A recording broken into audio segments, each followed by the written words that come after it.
High everyone, welcome back to my another interesting video. So video एंडपर्यंत नक्की बघा. तर आज सॅटरडे आणि विराला घ्यायला गेले होते. थोडंसं लवकर गेले होते, त्यामुळे इथे कुणीच दिसत नाही आहे. सो विराला घेतलं आणि घरी निघालो. तर विराचं चालू होतं, तुला लाजाळूचं झाड दाखवते. तर घराच्या अपोजिट साईडलाच आहे. तर 5 ते 10 मिनिट लाजाळूच्या झाडासोबत विरा खेळली आणि त्यानंतर आम्ही गेलो घरी. तर घरी आल्यानंतर आजीचं असं तोरण विणायचं काम सुरू होतं. खरं तर हे तोरण ऑलरेडी कंप्लीट झालेलं होतं, पण मावशीच्या दाराला हे तोरण थोडंसं कमी पडलं. ॲक्च्युली हे तोरण नाही आहे, पडदा टाईप असं आजी बनवत आहे आणि आजीने भरपूर असे पडदे बनवलेले आहेत, तोरण बनवलेलं आहे.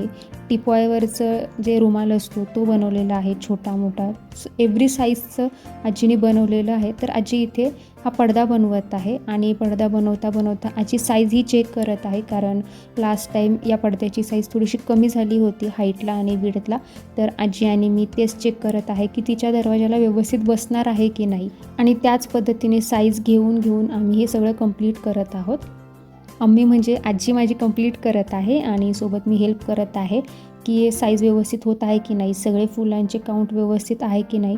आणि या पडद्याबद्दल आजीने मला एक इंटरेस्टिंग गोष्ट सांगितली, ती म्हणजे एक जर फूल एका लाईनला कमी पडलं तर नेक्स्ट लाईनला अजून एक फूल कमी पडतं आणि त्याच्या नेक्स्ट लाईनला अजून एक फूल कमी पडतं. म्हणजे तुम्ही जर हाईटनुसार बघत असाल तर फर्स्ट जर 10 फुलं असेल तर नंतर 9, 8, 7 आणि असा त्याचा शेप चेंज होतो. तर त्याची काळजी घ्यावी लागते आणि ते चेक करताच आजी हे सगळं तोरण विणत आहे. आणि बऱ्याच वेळा एखादं फूल कमीही पडलेलं आहे आणि शेपही चेंज झालेला आहे.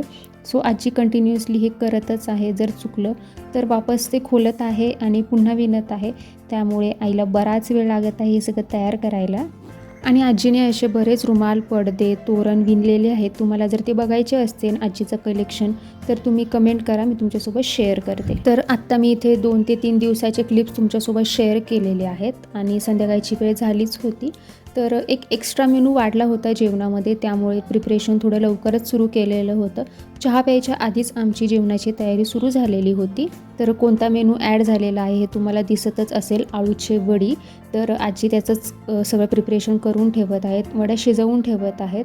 2-3 पद्धत आहे आळूचे वडे करण्याची. तुम्ही कोणती पद्धत फॉलो करता हे कमेंटमध्ये नक्की सांगा. आम्ही याच पद्धतीने करतो आणि तळून घेतो.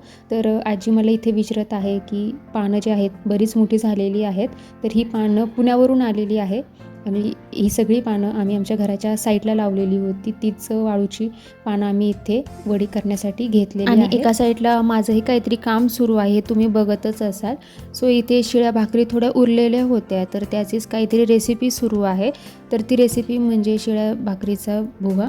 एकदम साधी सिंपल अशी रेसिपी आहे. तेलामध्ये जिरे मोहरीची फोडणी दिली, कांदा, टोमॅटो, मिरची ॲड केली आणि त्यानंतर वाटलेला हा भुगा कढईमध्ये ॲड केला, थोडंसं परतवून घेतलं, हळद मीठ टाकली आणि त्यानंतर कोथिंबीर टाकली. एवढीच रेसिपी आहे, खूप सिंपल आहे, छान अशी नाश्त्यासोबत तुम्ही एन्जॉय करू शकता. पण इथे भाकरी दुपारच्या राहिल्या होत्या, त्यामुळे हे संध्याकाळची वेळेला आम्ही तयार करत आहोत.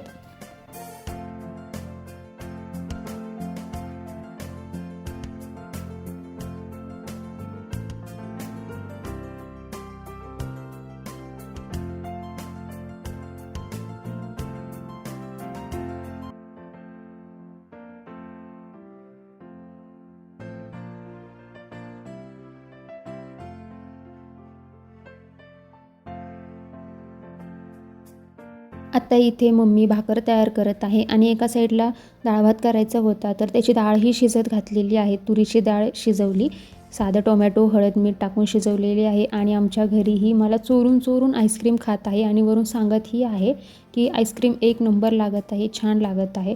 तर ही चोरून का खात आहे, कारण हिला मी बोलत आहे की मला दे, थोडीशी टेस्टला दाखव. तर ते तिला दाखवायचं नव्हतं, त्यामुळे ती अशी चोरून खात होती. त्यानंतर इथे हे पापडही तळले, कारण आज मेनूच असा छान होता ना की पापड तळावेसेच वाटले. तर आळूची वडी, डाळ भात, भाकर असा मेनू होता आणि त्यासोबत पापड नसेल, लोणचं नसेल तर मेनू अर्धावट राहतो. त्यासाठी इथे हा पापडाचा घाट घातलेला आहे. हे होतं रात्रीचं जेवण, ते तुमच्यासोबत शेअर केलेलं आहे. आता नेक्स्ट डे काय झालं ते बघा. ये ना मग ये इथं ये नको आपल्याला लांब जायचं, रस्त्या चांगलं नसतं, लई गर्दी असते, ब्रेक मारला की पुढे जाते, दात पडतील मग तुझ्या उगाच ये. तर तुम्ही इथे बघितलं विराचं किती हट्ट चालू होता फ्रंट सीटला एकटी बसण्यासाठी, पण तिच्या आधीच मी फ्रंट सीटला बसले, त्यामुळे मम्मी समोर ती रडत आहे की मला एकटीला बसू दे, पण शेवटी ती माझ्याच मांडीवर बसली आणि मला मारतच आली. तर गाडीत बसून आम्ही आलोत माझ्या भावाच्या घरी आणि तिथेही केळीचे झाडं होते, लिंबूची झाडं होती. तर इथून मी केळीचं फूलही नेलं आणि त्याची एक सुंदर अशी रेसिपी तयार केलेली आहे, तर तो व्लॉगही नक्की चेकआउट करा.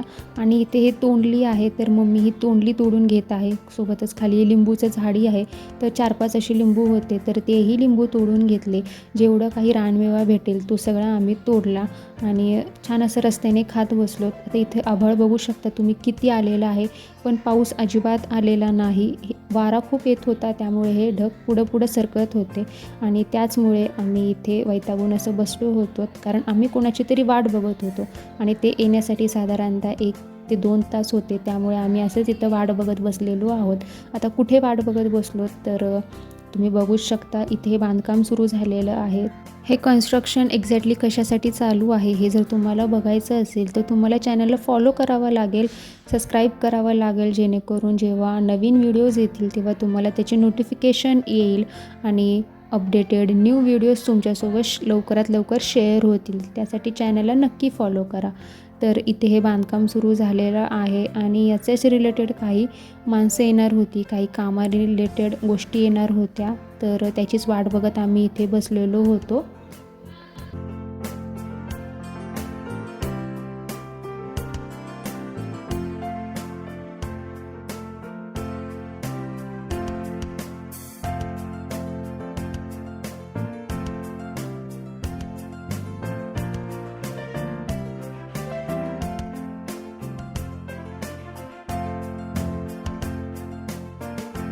तर फायनली आज आमचं काम कंप्लीट झालं आणि आम्ही निघालो. इथे सनसेट तुम्ही बघू शकता, खूप छान असा दिसत आहे. तर हा व्ह्यू फक्त विलेज ठिकाणीच बघायला भेटू शकतो.